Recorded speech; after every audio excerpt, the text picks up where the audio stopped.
CMR ఆషాఢం శ్రావణం super sale up to 66% of 1+1 offers, combo offers ఇంకా మరెన్నో.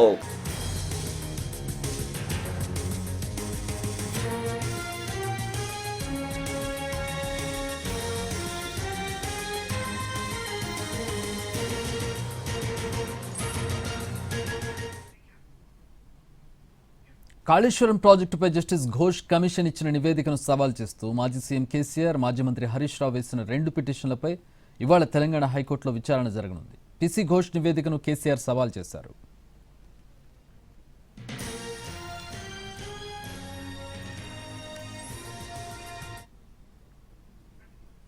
కాళేశ్వరం ప్రాజెక్టులో అవినీతి వరదలై పారిందని ఘోష్ కమిషన్ నివేదిక స్పష్టం చేసింది. అప్పటి సీఎం కేసీఆర్ పూర్తి బాధ్యుడని పీసీ ఘోష్ కమిషన్ చెప్పింది.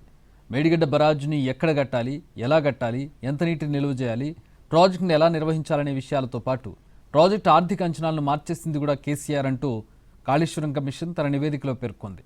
Central water commission, high power committee నిపుణుల సూచనలు కూడా పట్టించుకోలేదని నివేదిక తేల్చి చెప్పింది. అయితే కాళేశ్వరం కమిషన్ రిపోర్టుపై హైకోర్టును ఆశ్రయించారు కేసీఆర్. జస్టిస్ ఘోష్ నివేదికను కేసీఆర్ జస్టిస్ పీసీ ఘోష్ కమిషన్కు విచారణ అర్హత లేదని, ఆ కమిషన్ సమర్పించిన నివేదికను కొట్టేయాలని కోరారు. తమ విజ్ఞప్తులను కమిషన్ పరిగణలోకి తీసుకోలేదని పిటిషన్లో పేర్కొన్నారు. ఇవి అంశాలను ప్రస్తావిస్తూ కేసీఆర్, హరీష్ రావు వేర్వేరుగా పిటిషన్లు దాఖలు చేశారు. కాంగ్రెస్ ప్రభుత్వం రాజకీయ కక్ష సాధింపు చర్యలకు పాల్పడుతోందని ఆరోపించారు. కమిషన్ నివేదికపై స్టే ఇవ్వాలని విజ్ఞప్తి చేశారు. ఈ 2 పిటిషన్లపై వాళ్ళ తెలంగాణ హైకోర్టులో విచారణ జరగనుంది.